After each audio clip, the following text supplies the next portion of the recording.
Shalom Bapak Ibu Saudara. Bapak Yahweh memberkati saudara sekalian. Ya, senang sekali saya bisa ada lagi di tempat ini ya Bapak Ibu Saudara. Dan ini adalah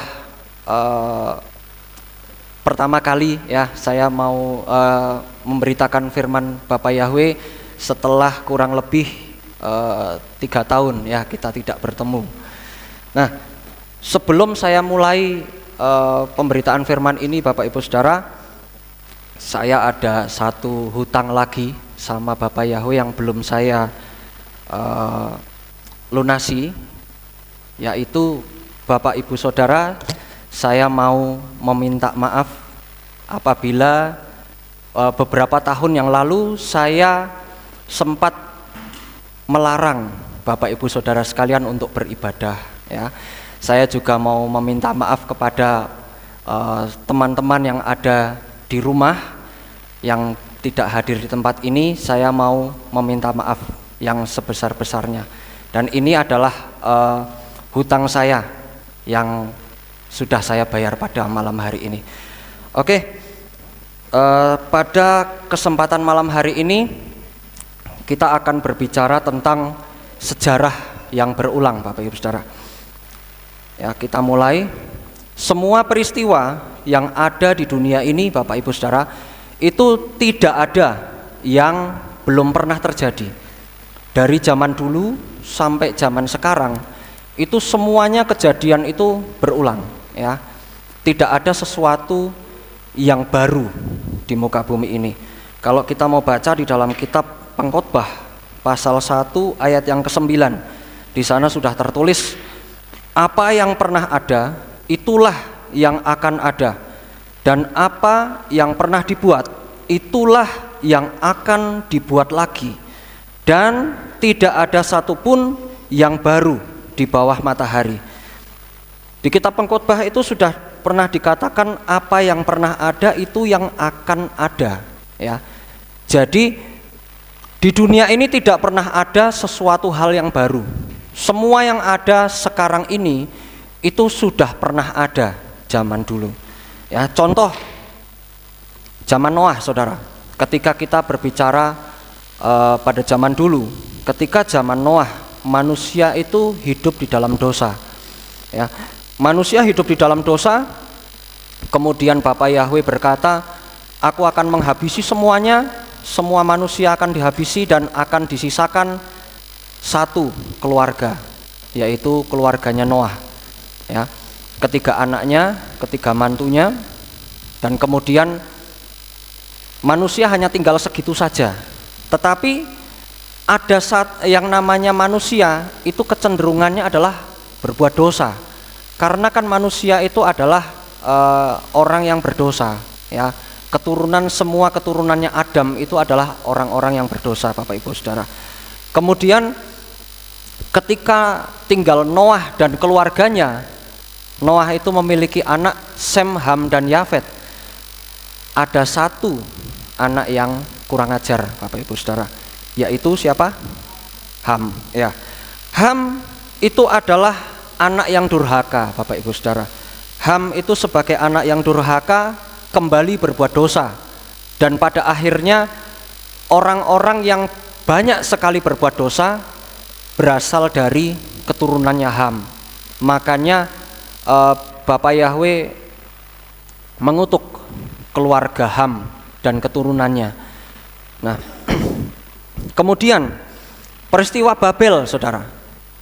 Peristiwa Babel, siapa Raja Babel, Saudara? Kalau masih ingat namanya siapa? Nimrod ya. Nimrod. Raja Babel itu Nimrod. Nah, Nimrod itu adalah keturunan dari Ham, Saudara. Kembali Nimrod itu sebagai penguasa dunia pada saat itu, dia menginginkan kekuasaan yang mutlak ya, kekuasaan yang mutlak. Dan Nimrod itu berusaha untuk apa? Menyaingi Tuhan. Nimrod itu berusaha untuk menjadi seperti Tuhan, sehingga mereka membuat apa? menara Babel. Ya, mereka membuat menara yang tingginya sampai ke langit. Mereka mau pergi ke Samayim, mereka mau pergi ke rumahnya Tuhan, dan mereka mau perang sama Tuhan. Apa yang terjadi, saudara? Bahasanya dihancurkan, bahasanya diobrak-abrik. Yang tadinya satu bahasa, mereka menjadi banyak bahasa. Ya. Kemudian ketika bangsa Israel itu pulang dari Mesir ke tanah Kanaan, mereka kembali berbuat dosa, Bapak Ibu Saudara. Ya, mereka berkali-kali berbuat dosa, lalu bertobat, kembali lagi berbuat dosa, lalu bertobat. Kalau saudara baca di kitab Hakim-Hakim, saudara akan melihat di sana ketika bangsa Israel sudah ada di tanah Kanaan, bangsa Israel berbuat dosa.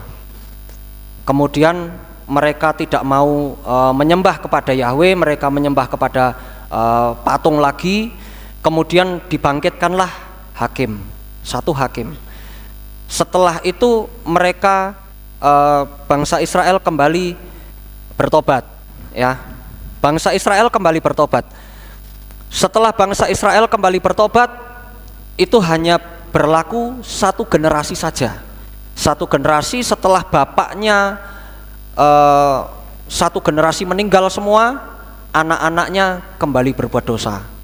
Kemudian ada hakim lagi, ya, harus ada hakim lagi untuk supaya bangsa Israel itu kembali kepada jalan Bapa Yahweh.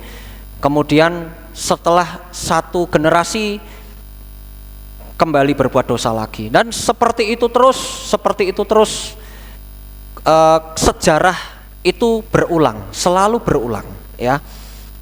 Berdosa bertobat lagi, berdosa bertobat lagi. Nah, yang mau kita pertanyakan, mengapa sejarah itu berulang, saudara? Yang pertama adalah karena dosa manusia tetap sama, ya. Manusia itu adalah keturunan yang berdosa, keturunan dari Adam itu semuanya adalah manusia yang berdosa. Kalau kita baca di dalam kitab Roma pasal 3 ayat 23, di sana dikatakan sebab semua orang telah berdosa dan kekurangan kemuliaan Elohim. Ya. Manusia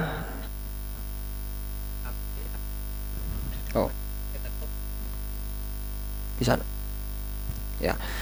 Manusia dari zaman ke zaman itu tetap memiliki kecenderungan untuk berbuat dosa, ya. Karena apa? Karena manusia adalah makhluk yang berdosa. Manusia dari zaman ke zaman tetap memiliki kecenderungan untuk berbuat dosa. Seperti tadi satu generasi dari bangsa Israel bertobat, kemudian setelah generasi itu habis, maka pertobatan itu tidak ada dan kembali berbuat dosa lagi. Nah, seperti itu berulang-ulang terus. Berikutnya pasti akan berbuat dosa lagi. Kemudian mengapa sejarah terus berulang? Ya, karena melupakan Yahweh sebagai sumber berkat, saudara. Kalau di dalam kitab Ulangan pasal 8 ayat yang ke-11 dikatakan, awasilah dirimu supaya engkau jangan melupakan Yahweh Elohimmu dengan tidak memelihara perintah-perintahnya, peraturan-peraturannya, serta ketetapan-ketetapannya yang sungguh-sungguh aku perintahkan kepadamu hari ini, dan seterusnya. Bapak Ibu Saudara, ketika manusia diberkati, ya, ketika manusia itu diberkati, mereka sering lupa bahwa yang memberkati itu siapa, ya. Bisa jadi ketika manusia itu istilahnya tidak memiliki apa-apa, mereka itu berdoa, mereka meminta kepada Bapa Yahweh untuk diberkati. Tapi ketika mereka itu setelah mendapatkan berkat, mereka lupa, saudara. Ya, manusia itu kecenderungannya adalah lupa siapa yang memberkati, siapa yang menjadi bosnya. Ya, siapa yang punya segalanya itu siapa? Kalau tidak ada Bapa Yahweh, you bisa apa? Ya. Manusia itu sering lupa seperti itu. Makanya di dalam kitab Ulangan itu Mose itu berkata, jangan sampai lupa ya, supaya engkau jangan melupakan Yahweh Elohimmu. Caranya supaya tidak melupakan Yahweh itu dengan cara apa? Mose berkata harus memelihara perintah-perintahnya, harus memelihara peraturan-peraturannya, harus memelihara ketetapan-ketetapannya. Dan perintah ini itu diharuskan untuk diajarkan ya, diajarkan kepada anak cucu kita ya. Kalau kita memelihara peraturan-peraturan Bapa Yahweh, tetapi anak cucu kita tidak memelihara peraturan Bapa Yahweh, maka setelah generasi kita selesai, anak cucu kita akan berbuat dosa lagi ya. Itu yang dilakukan sama bangsa Israel. Mereka hanya melakukan peraturan Bapa Yahweh tetapi tidak mengajari anak-anaknya. Mereka tidak mengajari keturunan-keturunannya. Makanya setelah satu generasi habis, mereka kembali berbuat dosa, anak-anaknya kembali berbuat dosa. Seperti itu ya. Jadi yang harus kita pahami, yang harus kita junjung tinggi adalah peraturan dari Bapa Yahweh, ketetapan dari Bapa Yahweh. Mengapa Torah itu ada? Ya. Mengapa Torah itu ada? Karena ketika tidak ada Torah, manusia itu tidak tahu kalau dia salah. Sama seperti hukum dunia, ya.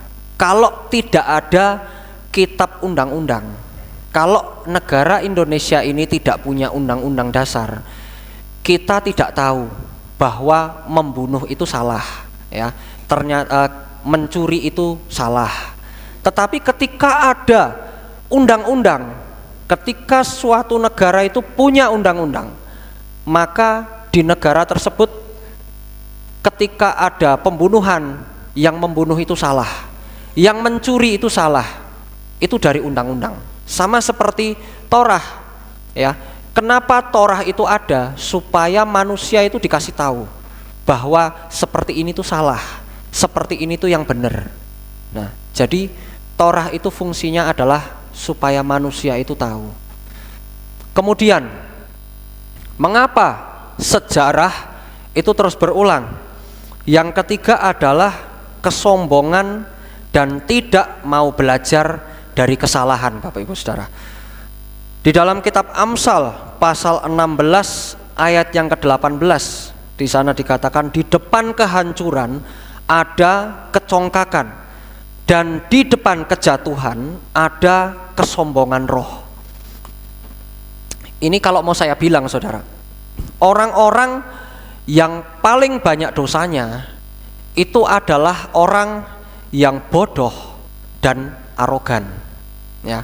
Sekali lagi, orang yang paling banyak dosanya itu adalah orang yang bodoh dan arogan. Kenapa kok bodoh? Karena orang itu tidak tahu kalau dia itu salah. Tetapi arogan, Saudara.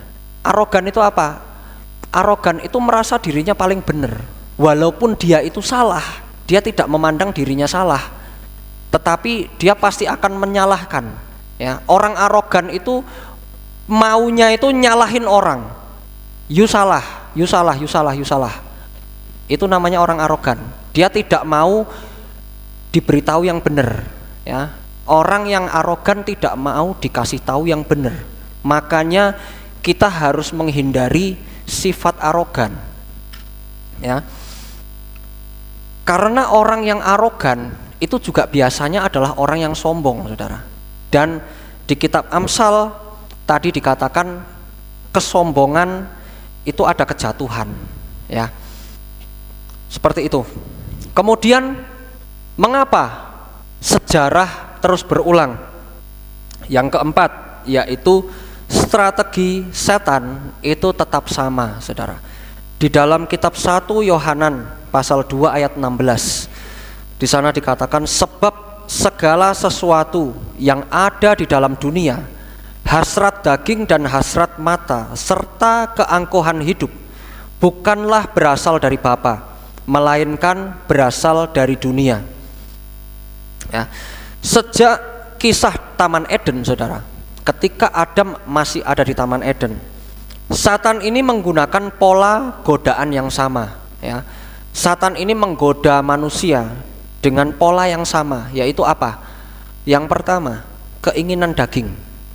Keinginan daging. Dulu ketika Hawa itu digoda sama Satan, Hawa itu dibilang, itu ambil buah pengetahuan baik dan jahat. Buahnya bagus, buahnya enak, silahkan. Ketika kamu makan, kamu akan tahu, kamu akan menjadi seperti Elohim. Padahal Hawa itu harusnya tahu, ketika sebelum Hawa itu jatuh dalam dosa, Hawa itu sudah seperti Elohim. Tetapi kata-katanya sedikit dipelintir sama si Satan, ya. Menggunakan apa? Keinginan daging, keinginan mata.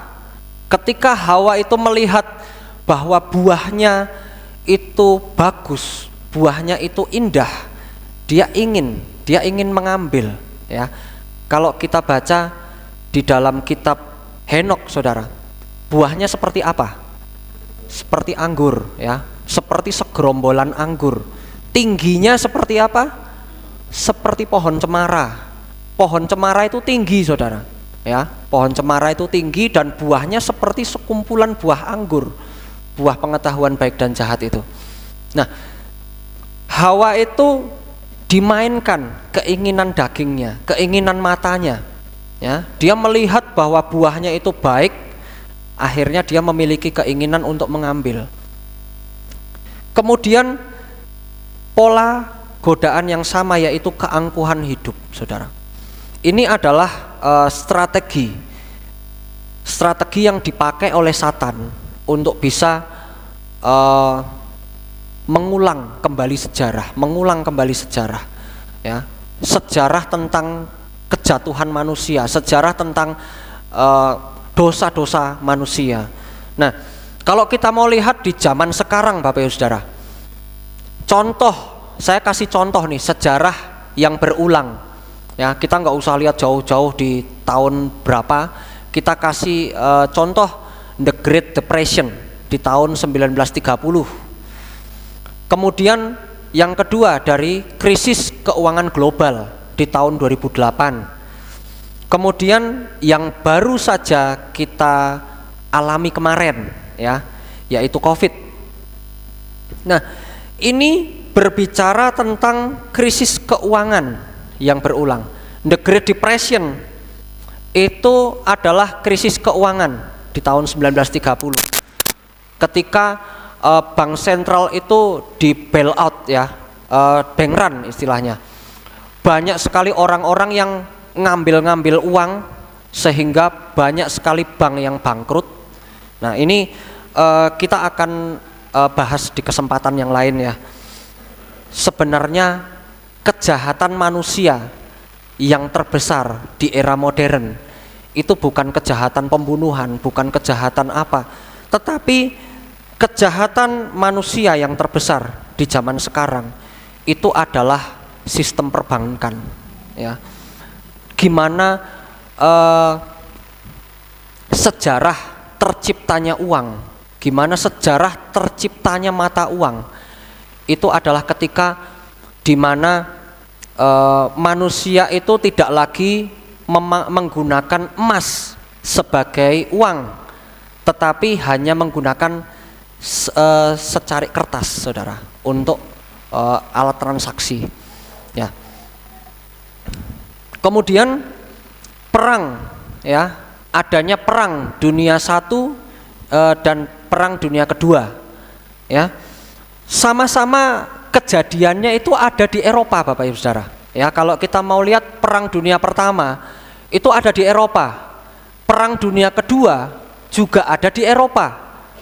Tapi kenapa kok yang dibom itu Jepang, yang ngebom itu Amerika, ya?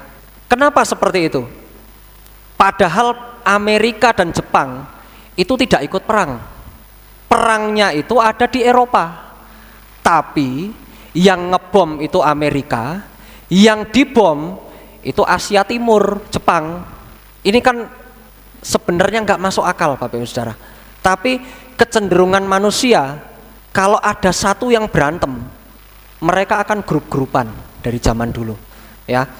Yang ini berantem sama ini, nanti yang nggak ikut-ikutan itu bisa ikut, saudara.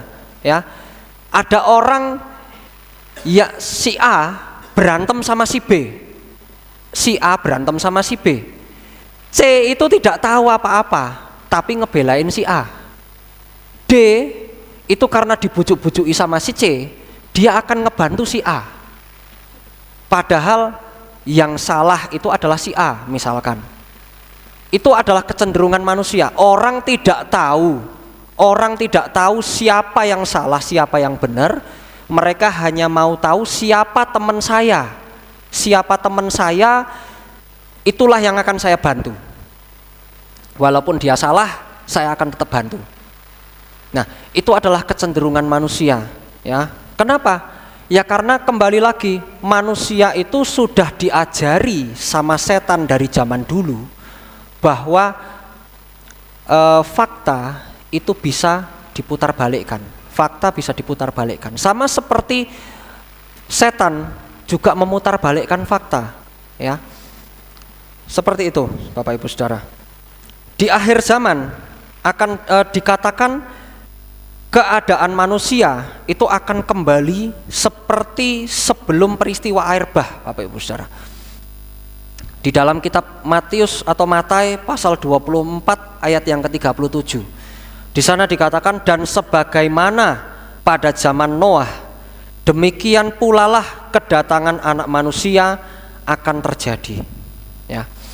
Sebelum peristiwa air bah, Bapak Ibu Saudara, sebelum peristiwa air bah, manusia itu hidup dalam keadaan yang tidak benar, ya, dan penuh kekerasan. Sedangkan setelah peristiwa air bah, manusia telah merosot secara moral dan melakukan perbuatan-perbuatan yang tidak benar, ya. Yang terpenting sebelum peristiwa air bah, kalau Bapak Ibu Saudara mau ingat, manusia itu hidup hanya dengan satu bahasa yang sama, ya. Kenapa kok bisa bahasa itu bertambah? Bahasa manusia itu bertambah. Ketika pada zaman Yosef sebagai raja di Mesir atau Misraim, dikatakan di kitab Yaser, bahasa manusia pada zaman itu hanya 70 saja, 70 bahasa saja, ya. Pada zaman Yosef itu menjadi raja di Mesir, bahasa manusia di seluruh dunia itu hanya 70 bahasa saja. Tetapi zaman sekarang kalau kita mau hitung di Papua saja, ya, teman kita yang paling timur di Papua saja itu sudah lebih dari 200 bahasa. Hanya di Papua saja itu sudah lebih dari 200 bahasa. Kenapa Bapak Ibu Saudara? Karena setiap kali manusia itu berbuat dosa, akan ada bahasa yang baru, akan ada bahasa yang baru, ya. Bapa Yahweh itu memecah manusia itu dengan bahasa. Bapa Yahweh itu berusaha memecah manusia itu menggunakan bahasa. Dan kalau Bapak Ibu Saudara ketahui sekarang, zaman sekarang ini manusia itu sedang berusaha untuk mengembalikan bahasa di dunia ini. Dengan cara apa? Dengan cara teknologi, Bapak Ibu Saudara. Kalau Bapak Ibu Saudara lihat HP zaman sekarang, itu kita bisa ngomong sama orang Jepang misalkan, ya. Saya berbicara dengan orang Jepang hadapan muka hanya dengan HP, itu bisa auto translate, Bapak Ibu Saudara. Saya bicara pakai bahasa Indonesia, itu HP saya langsung ngomong pakai bahasa Jepang. Lalu ketika dia ngomong pakai bahasa Jepang, HP saya langsung berkata pakai bahasa Indonesia. sebegitu manusia itu kepingin bahasa itu disatukan lagi, ya. Dan ini adalah upaya manusia untuk kembali ke zaman sebelum ada air bah. Ya, dikatakan manusia di akhir zaman itu akan kembali keadaannya seperti sebelum air bah. Sebelum air bah itu bahasa di dunia itu satu, saudara. Dan sekarang bahasa di dunia akan disatukan menggunakan teknologi, ya. Kemudian kalau kita mau bicara tentang revolusi industri, Bapak Ibu Saudara, ya, pada abad ke-18. Nah, ini ada yang namanya revolusi industri, Bapak Ibu Saudara. Revolusi industri itu terjadi di Inggris pada abad ke-18. Nah, peristiwa ini itu mengubah cara produksi dari sistem berbasis tenaga manusia dan hewan menjadi sistem berbasis mesin dan pabrik, ya. Kalau kita mau tahu revolusi industri yang pertama itu abad ke-18 ditemukannya mesin uap, ya, ditemukannya mesin uap oleh siapa, saudara? James Watt, ya. Ditemukannya mesin uap oleh James Watt. James Watt itu merancang mesin uap untuk supaya apa? Dia bisa menggerakkan mesin di pabrik. Kemudian mesin uap itu dipakai untuk kapal, sebagai kapal uap pada zaman dulu. Kemudian dipakai juga untuk kereta api. Kereta api juga menggunakan mesin uap pada zaman itu. Nah, ketika sebelum ada revolusi industri, ya, zaman dulu manusia itu sangat terpakai sekali tenaganya.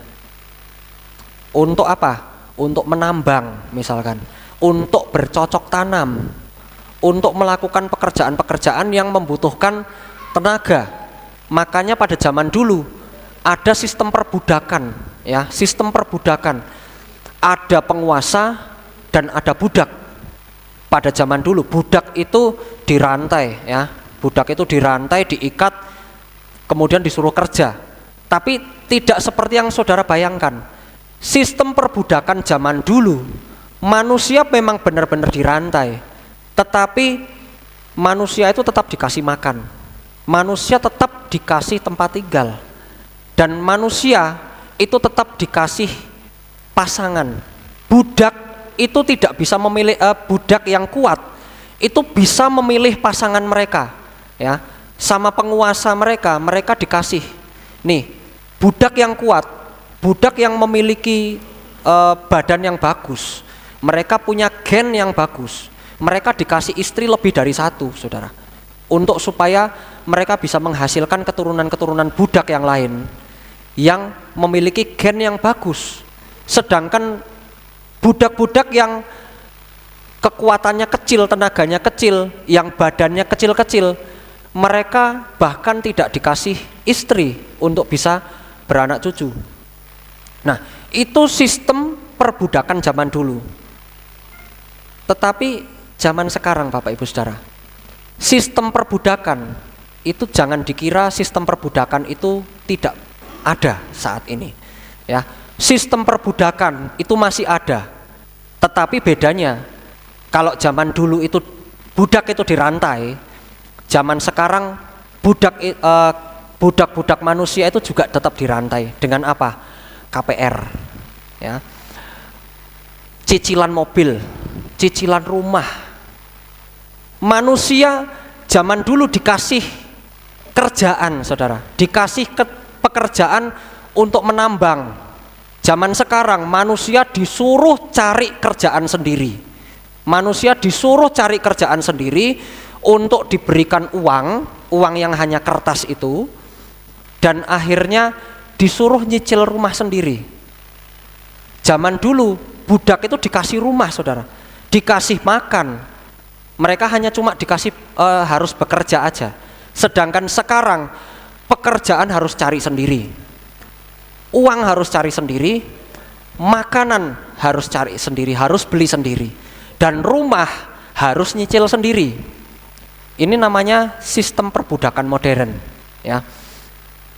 Nah, zaman dulu manusia itu pakai tenaga untuk menambang, bercocok tanam. Transportasinya masih pakai kuda, ya. Kalau mau angkut-angkut barang pakai gajah, pakai onta, pakai keledai. Kemudian kalau mau berbicara kepada orang yang jauh, kita pakai surat. Setelah ada revolusi industri, manusia sudah pakai mesin, ya. Badan manusia sudah tidak lagi dibutuhkan. Mereka hanya sebagai operator mesin saja. Dengan benefit mesin itu lebih kuat, lebih tahan lama, dan efisiensi kerja, ya. Kerjaan bisa jadi lebih cepat. Seperti itu. Kemudian ketika kita mau bersurat, itu sudah tidak pakai surat tapi pakai telegraf. Kemudian sejarah kembali berulang. Revolusi industri tidak hanya berhenti sampai di sini. Revolusi industri ada yang namanya revolusi industri 2.0 atau revolusi industri 2. Revolusi industri 2 itu ada apa? Penemuan listrik, ya. Ketika ada penemuan listrik oleh siapa Bapak Ibu Saudara? Thomas Alva Edison dan Nikola Tesla pada zaman dulu, ya. Mereka berdua ini adalah orang-orang yang sebagai pionirnya revolusi industri 2.0. Ketika ditemukannya listrik dan lampu pijar. Akibatnya apa? Mesin uapnya James Watt itu diganti jadi mesin listrik, ya. Yang tadinya rumah itu pakai obor, sekarang bisa pakai lampu listrik, lampu pijar. Kemudian dari batu bara, ya, sumber penghasilan, sumber energi batu bara menjadi minyak bumi. Kemudian yang tadinya orang itu pakai transportasi kereta api, mereka mau kirim-kirim barang pakai kereta api, sekarang berubah jadi mobil dan truk yang pakai bahan bakar minyak bumi, ya. Kemudian dari telegraf berubah menjadi telepon dengan ditemukannya telepon oleh siapa? Alexander Graham Bell, ya. Kemudian revolusi industri tidak sampai di 2.0 saja, tetapi revolusi industri 3.0, revolusi industri yang ketiga. Sejarah kembali berulang, saudara. Sejarah kembali berulang. Ditemukannya komputer, ya, adanya komputer dan mikroprosesor. Kemudian ditemukannya internet, teknologi digital. Bapak Ibu Saudara sekarang bisa telepon tidak pakai kabel, ya. Bapak Ibu Saudara tidak pakai telepon kabel lagi, tetapi teleponnya bisa pakai internet, ya. Kita mau cari informasi sudah tidak perlu pergi ke perpustakaan. Kita cari informasi pakainya internet, Bapak Ibu Saudara, ya, di awal tahun 2000. Kemudian penggunaan minyak bumi yang diubah jadi sumber energi alternatif. Nah, revolusi industri 3.0 ini mengubah ketergantungan minyak bumi menjadi sumber energi alternatif. Seperti contohnya apa? Solar cell, ya. Tenaga matahari itu digunakan untuk membangkitkan listrik. Dulu pakai batu bara, pakai minyak bumi, sekarang bisa pakai angin, saudara. Membangkitkan listrik itu bisa pakai angin, pakai kincir angin, bisa pakai air, ya. Pembangkit listrik tenaga air, bisa pakai nuklir, saudara. Pembangkit listrik tenaga nuklir, ya. Itu adalah revolusi industri 3.0. Kemudian sistem navigasi ditemukannya GPS. Ya, kalau dulu orang-orang pakai navigasi itu pakai apa? Pakai pelang jalan, ada yang pakai bintang, ya. Kita harus melihat bintang. Zaman sekarang kita pakai HP, GPS, Bapak Ibu Saudara. Kalau kita pergi kemana-mana, kita nggak mungkin tersesat, ya. Kita nggak mungkin kesasar. Kalau kita bisa pakai GPS. Kalau kita punya HP, smartphone, tapi orangnya tidak smart, ya sama aja, tetap kesasar, ya. Kemudian surat, yang tadinya orang berkirim surat pakai telegraf, pakai telegram, sekarang jadi email, ya. Orang-orang lebih cepat pakai email karena apa? Kita sekali ketik, kirim sampai, ya. Sedangkan kalau surat kita harus kasih perangko dulu, kita harus pergi ke pos dulu, kita harus nungguin Pak Posnya datang dulu, ngirim dulu. Zaman sekarang informasi bisa diberikan langsung, detik itu juga, ya. Tapi revolusi industri tidak berakhir sampai di situ. Kenapa? Karena sejarah kembali berulang. Adanya revolusi industri 4.0 yang sekarang ini sedang berlangsung. Apa, Bapak Ibu Saudara? Yaitu penemuan big data, penemuan AI, penemuan robotika dan blockchain, ya. Nanti akan di lain waktu, ya, akan kita bahas juga apa itu blockchain, apa itu AI, ya. Bapak Lukas, Bapak Gembala sudah sempat menyinggung apa itu Bitcoin, ya. Bitcoin itu adalah aset. Bitcoin itu adalah cryptocurrency atau aset yang terbatas kalau mau kita bilang, ya. Dan itu diperebutkan sekarang ini oleh semua orang di seluruh muka dunia. Dan kedepannya manusia itu akan digantikan sama robot, Bapak Ibu Saudara, ya. Karena apa? Sejarah itu berulang. Zaman dulu penguasa itu menginginkan kekuasaan yang mutlak, ya. Saya tadi bilang Nimrod, Raja Nimrod itu menginginkan kekuasaan yang mutlak. Dan sekarang ini, ya, para globalis, ya, elit-elit global itu juga menginginkan kekuasaan. Nah, ini kalau saya ngomong gini di take down nggak nih? Oh, enggak di take down. Oke. Globalis itu menginginkan kekuasaan yang mutlak. Nah, nanti akan kita bahas juga, ya, di kesempatan berikutnya. Mereka akan benar-benar menghilangkan kaum menengah, Bapak Ibu Saudara, ya. Kalau di zaman sekarang ini ada kaum menengah, kaum rendah, misalkan kaum rendah dalam ekonomi, kaum menengah dalam ekonomi, dan kaum yang kaya raya dalam ekonomi.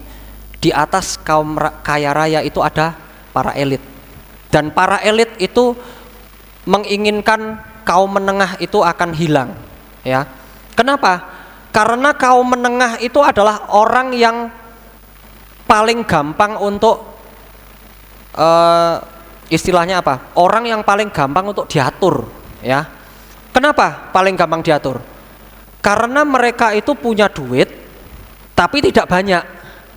Mereka bisa belanja tapi hanya berkecukupan saja. Mereka tidak berlebih-lebihan.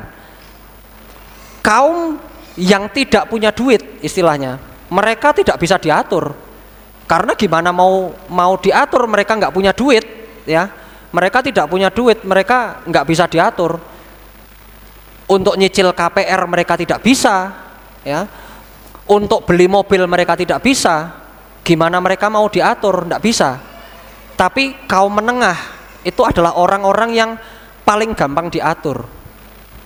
Seperti kemarin, ya, ketika ada wabah. Kaum menengah ini adalah kaum yang paling gampang diatur. Mau pergi ke mall, scan, ya. Scan, mereka scan. Ketika mau pergi ke mana, mereka scan. Ketika mau apa? Ketika mau naik pesawat, mereka colok hidung, ya. Mereka itu bagi para elit itu lucu, Bapak Ibu Saudara. Bagi para elit itu lucu, ya. Nah, ini gampang digoblokin nih, gitu. Bagi mereka ini kaum menengah itu hanya sebuah mainan, ya. Dan pada akhirnya kaum menengah mereka yang punya pekerjaan ini, mereka akan digantikan sama robot, ya. Kenapa kok digantikan robot? Karena manusia kalau bekerja, mereka masih harus ada THR, mereka harus digaji. Kalau mereka sakit, mereka harus izin libur. Ketika mereka lagi nggak mood kerja, mereka bisa asal-asalan kerjanya, ya. Saya punya toko, ya. Saya punya toko dan rata-rata karyawan saya ini Gen Z, Saudara. Karyawan saya ini Gen Z. Kelahiran 2000 ke atas, ya. Ada yang 2000, ada yang 2002, ada yang 2004, 2006. Mereka tergolong Gen Z. Dan yang namanya Gen Z itu adalah orang-orang yang mereka bekerja itu cepet, ya. Mereka itu punya kecerdasan yang bagus. Mereka apa-apa sedikit paham, apa-apa sedikit tahu. Tapi kelemahannya apa? Males, Saudara. Kelemahannya apa? Males. Ketika kita ngomong, kamu kerjain ini, ya. Kamu kerjain ini, ya. Tapi cuma iya tok, ya. Setelah itu mereka lanjut scroll TikTok, mereka joget-joget Instagram, TikTok, mereka main apa? Mereka kalau ada waktu sedikit hangout, ya. Mereka nongkrong. Saya pernah dengar, ya. Waktu saya masih jalan, ada karyawan saya 2 orang tiba-tiba masih pagi, Saudara, baru buka toko. Mereka berdua sudah bilang, hari ini nanti sore mau makan apa ya? Nanti sore mau dolan kemana ya? Jack, you belum kerja hari ini, belum kerja, udah mikir nanti pulang mau kemana, ya? Belum kerja, udah mikir nanti pulang mau makan apa. Saya, Bapak Ibu Saudara, setiap kali saya bangun pagi, selalu yang saya pikirkan apa? Hari ini saya mau belajar apa? Apa yang harus saya pelajari hari ini? Yang kemarin saya belum bisa, hari ini harus bisa. Kalau hari ini masih belum bisa, besok harus lebih bisa. Setiap pagi saya pasti punya pikiran itu. Yang kedua, hari ini saya mau kerja apa? Saya habiskan hampir seluruh hidup saya untuk bekerja, Bapak Ibu Saudara. Karena apa? Karena saya tidak mau saya ini digantikan sama robot, ya. Karena saya tahu tidak berapa lama lagi, Bapak Ibu Saudara. Kalau saya sebut angka nanti bisa di take down, ya. Tidak berapa lama lagi pekerjaan manusia akan sepenuhnya digantikan sama robot. Kalau Bapak Ibu Saudara yang punya marketplace, ya, yang berjualan di online, Shopee, Tokopedia, TikTok, Lazada, Bapak Ibu Saudara pasti tahu, admin online zaman sekarang itu sudah tidak lagi manusia, Bapak Ibu Saudara. Kalau kita misalkan kita mau beli di Tokopedia atau di Shopee lah, kita chat sama penjualnya. Yang bales bukan penjualnya, Bapak Ibu Saudara. Yang bales bukan adminnya. Yang bales adalah AI, ya. Yang bales itu robot. Zaman sekarang sudah seperti itu. Admin sudah tidak dibutuhkan, Bapak Ibu Saudara. Dan kedepannya yang akan pertama kali digantikan sama robot, ya, yang akan pertama kali digantikan sama robot adalah sistem komunikasi. Orang-orang telemarketer itu pasti digantikan sama robot. Orang-orang yang ada di bank bisa kemungkinan digantikan sama robot. Kenapa? Karena kalau kita mau lihat bank terbesar di Indonesia aja, kalau kita mau masukin duit, kita masukin 2 juta misalkan, kita pergi ke CS nggak? Enggak, ya. Kita mau masukin duit ke rekening kita sudah pakai mesin ATM otomatis. Bukankah itu manusia sudah tidak dibutuhkan, Bapak Ibu? Ya, manusia sudah mulai disingkirkan sedikit demi sedikit. Kalau Bapak Ibu tahu, di rumah ada ART, ya, pembantu rumah tangga, ART. Orang-orang yang super kaya atau setidaknya orang-orang yang punya duit, daripada mereka sewa pembantu rumah tangga ART, mereka lebih milih beli robot. Robot apa? Robot vakum. Mereka beli robot tukang sapu, ya. Robot tukang sapu besarnya cuma segini, mereka tinggal klik tombol, mereka bersihin satu rumah, ya. Dan itu sudah ada teknologi AI-nya. Ketika robot itu mau jatuh di tangga, robot itu balik mundur. Bukankah manusia sudah mulai disingkirkan di situ, ya? Manusia sudah mulai perlahan-lahan disingkirkan, Bapak Ibu Saudara. Dan ketika kita tidak punya value, ketika kita tidak punya nilai, ya, ketika kita tidak punya kecerdasan, keterampilan yang tidak dimiliki sama robot, otomatis kita akan disingkirkan. Otomatis kita akan digantikan sama robot. Seperti contohnya, kalau kemarin Bapak Ibu Saudara tahu ada perusahaan yang bangkrut, Saudara. Perusahaan asal Indonesia yang besar sekali bangkrut. Perusahaan apa, Saudara? Sritek, ya. Perusahaan Sritek itu bangkrut dan karyawannya, buruh pabriknya itu menuntut gaji, ya. Manusia menuntut gaji. Bayangkan kalau Sritek itu dari dulu punya robot untuk produksi pakaian mereka, robotnya bakal minta gaji nggak? Enggak, ya. Tapi kenapa kok Sritek itu punya manusia, sehingga manusia itu yang menyebabkan perusahaan ini bangkrut, Saudara. Kalau dari zaman dulu Sritek itu tidak punya manusia, punyanya robot, sampai hari ini robotnya masih kerja terus, ya. Kedepannya manusia akan digantikan oleh robot dan sistem keuangan itu akan digantikan oleh kripto. Kalau kita mau berbicara tentang mata uang tunggal, ya, itu adalah salah satu dari agenda mereka. Mata uang tunggal, mereka akan menyatukan seluruh mata uang di dunia dan mereka akan gunakan kripto untuk mata uang tunggal. Kenapa kok pakai kripto? Karena kripto itu adalah aset yang tidak bisa dicurangin, Saudara. Kalau orang korupsi pakai uang, pakai mata uang, ya, saya tidak bisa sebut mata uang yang ada sekarang, nanti saya bisa kena. Tetapi ketika mata uang itu dipakai untuk korupsi, bisa tidak ketahuan, ya. Dicuci, diputer, namanya istilahnya cuci uang. Itu bisa tidak ketahuan. Tetapi kalau pakai kripto, semua transaksi kita dari sini ke sini, dari sana ke sana, itu semua orang bisa lihat, semua orang bisa akses.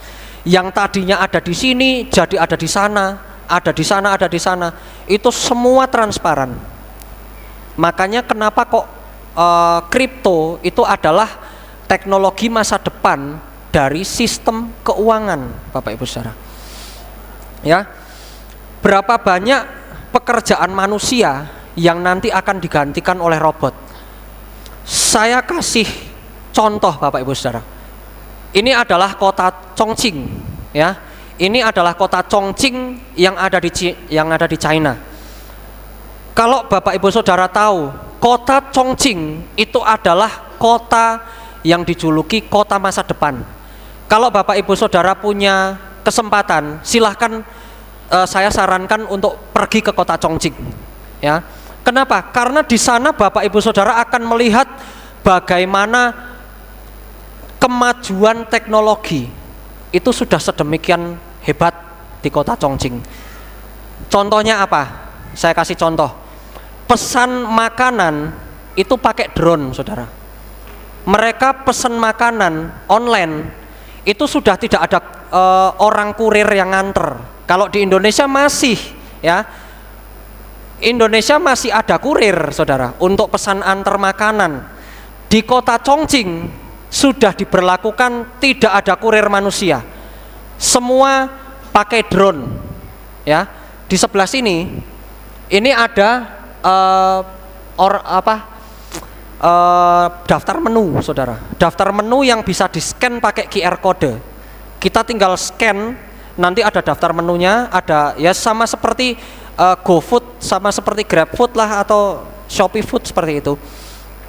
Di sini itu tinggal scan, bayarnya juga pakai QR. Kemudian kita tinggal tunggu 15 menit, drone-nya terbang dari atas. Drone-nya terbang. Ya. Bukankah manusia sudah tidak dibutuhkan, Bapak Ibu Saudara? Manusia sudah tidak dibutuhkan, ya. Kemudian di Chongqing itu juga ada taksi yang tanpa supir, Bapak Ibu Saudara. Mereka kalau mau pergi dari satu tempat ke tempat yang lain itu sudah autonomous, full autonomous. Mereka tidak ada supir. Ini taksi itu tidak ada supirnya, Bapak Ibu Saudara. Mereka hanya scan QR code, mau pergi kemana, bayar pakai QR code, sampai jalan sendiri mobilnya. Sebegitu majunya kondisi dunia saat ini, Bapak Ibu Saudara. Ini kita sudah bicara dua orang yang tersingkirkan, ya. Yang satu adalah kurir makanan, yang kedua adalah sopir.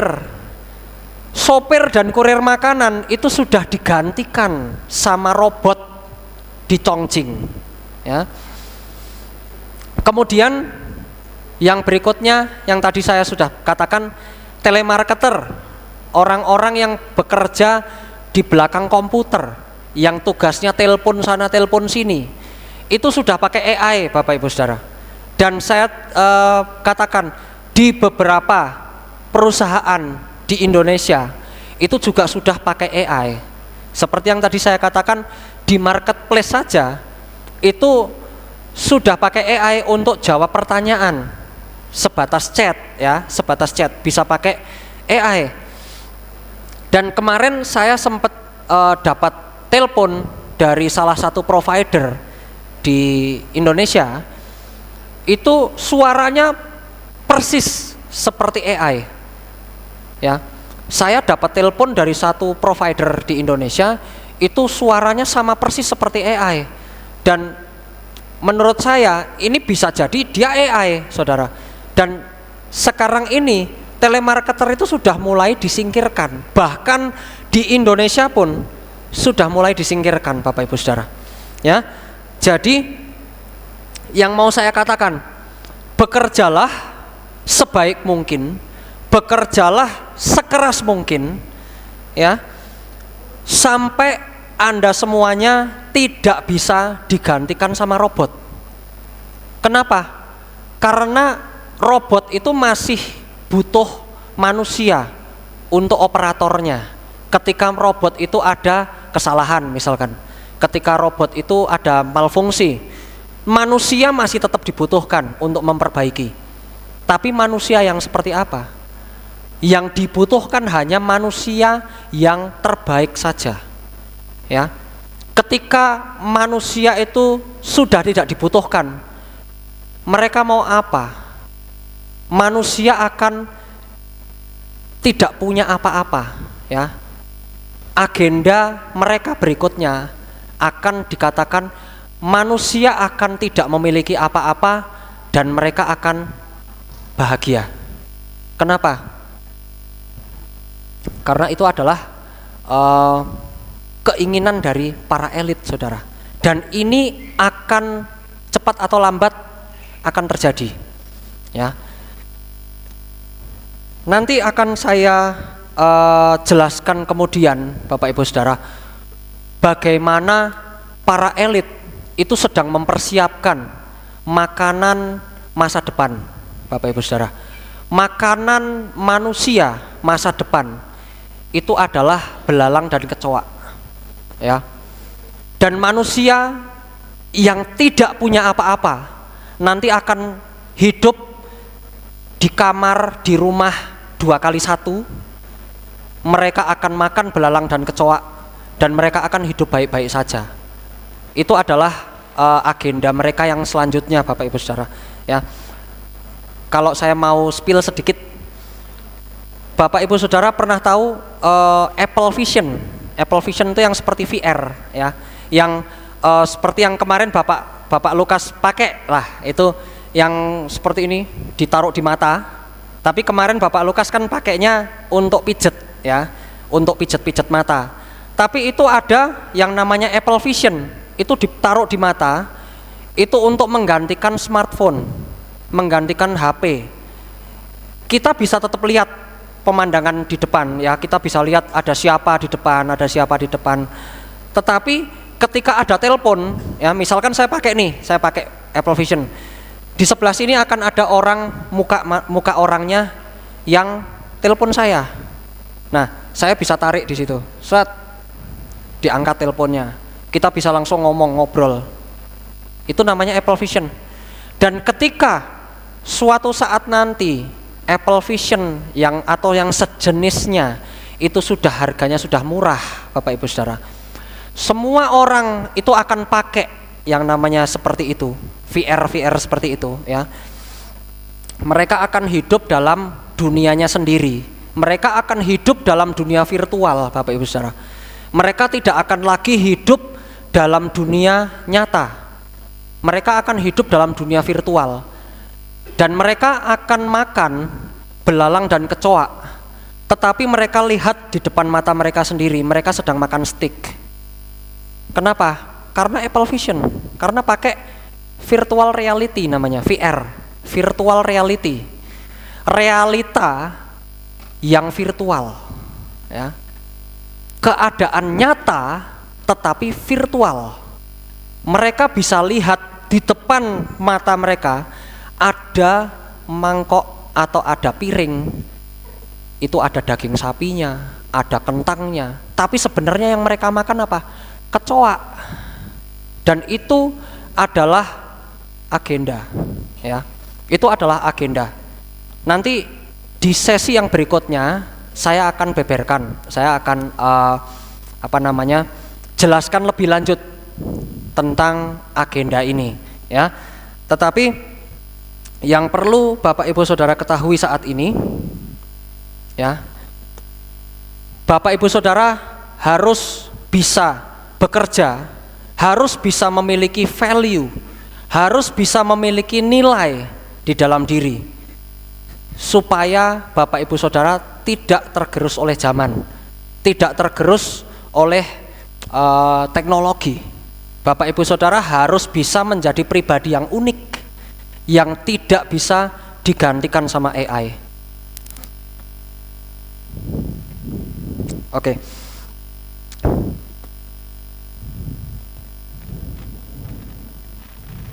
Ya, kalau tadi kita sudah berbicara tentang bagaimana manusia itu digantikan oleh AI, manusia yang ini digantikan oleh AI. Jangan sampai Bapak Ibu Saudara digantikan, ya. Karena sebagaimana mestinya kita ini adalah ciptaan Bapa Yahweh yang sempurna, ya. Manusia itu adalah ciptaan Bapa Yahweh yang sempurna, yang tidak ada yang lain yang sempurna. Hewan itu adalah ciptaan Bapa Yahweh juga, tapi tidak sempurna.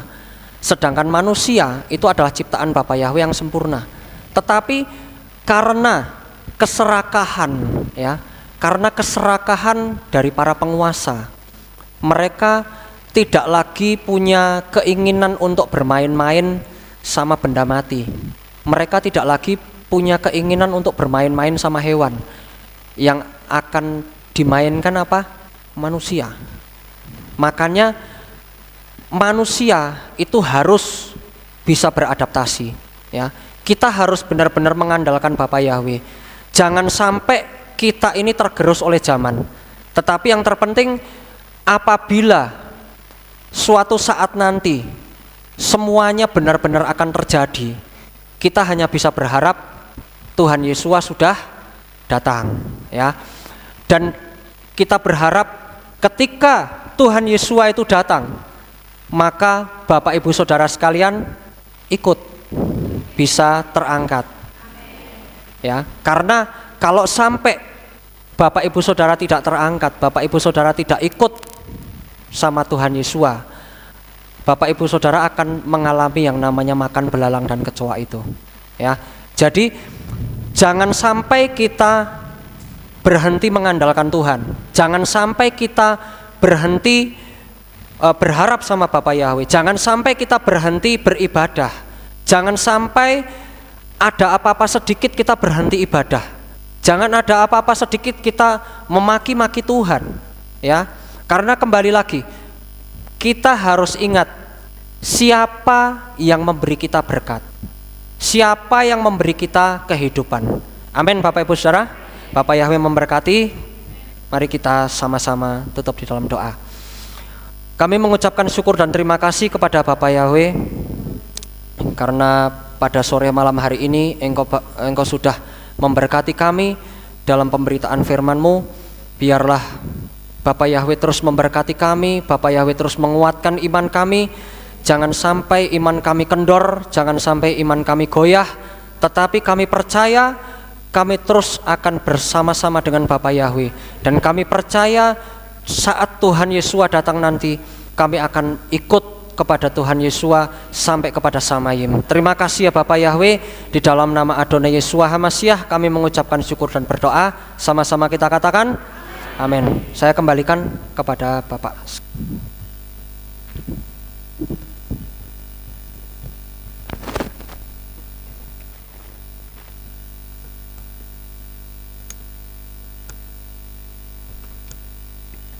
Baik, saudara, diberkati firman Tuhan. Sebelum kita tutup dalam doa, saya perkenalkan terlebih dahulu ada jemaat yang baru pertama kali hadir dan bahkan tadi pagi baru saja dibaptis, yaitu Sarah Lilis Suryani Naibaho. Di mana duduknya? Ya, bisa berdiri, kasih salam. Iya, kasih salam.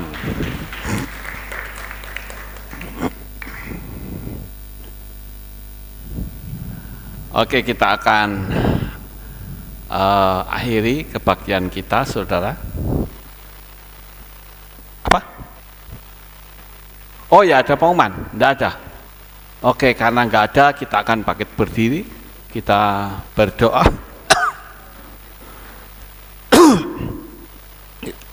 Kami mengucapkan terima kasih dan syukur kepadamu ya Bapa. Pada malam hari ini selesai sudah ibadah kami. Biarlah Engkau akan senantiasa memberkati kami, menjauhkan kami dari kuasa kegelapan. Engkau juga akan melindungi kami senantiasa. Sehingga kami bisa rapture bersama. Amin. Kami berdoa Tuhan memberkati anak-anak-Mu sehingga mereka semua berada dalam perlindungan dan kasih Tuhan.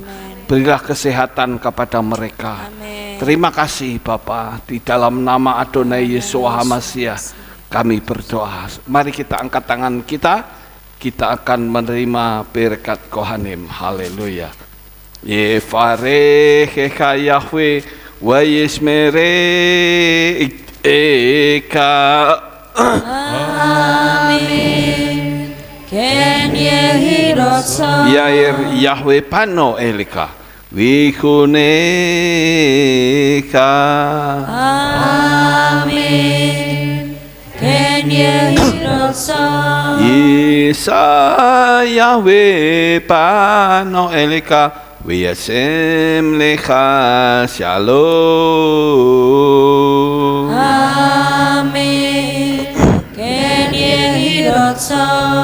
Baruk ata Pair ufaruk ata pesareh. Diberkatilah engkau di kota, diberkatilah engkau di ladang. Amin. Baruk peri bitneha ufriat matka ufri fahemteka shekar alapeka we estoroconeka.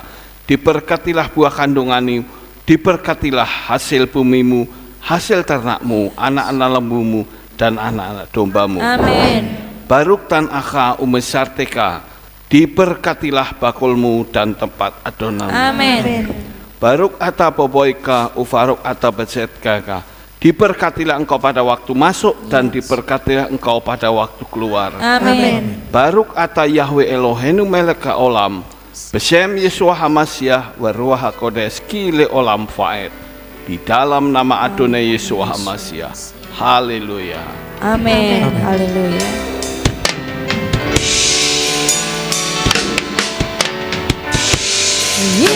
Yevareka, Yismereka, Yevareka.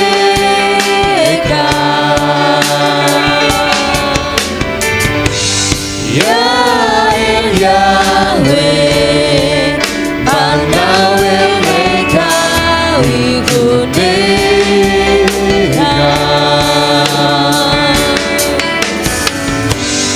Yevareka, Yismereka, Yevareka.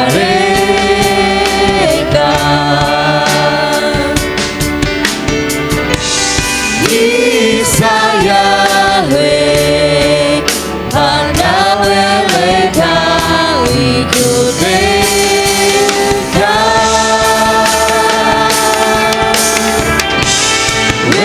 Hashem leka. Shalom, shalom. Hashem leka. Shalom, shalom. Yevareka, Yismereka, Yevareka.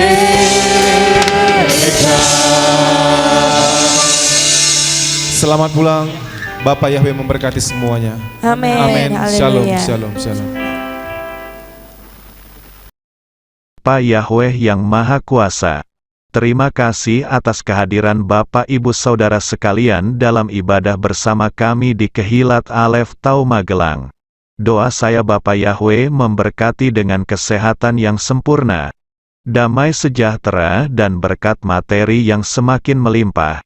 Kami menunggu kembali kehadiran Bapak Ibu Saudara sekalian pada jam yang tersedia.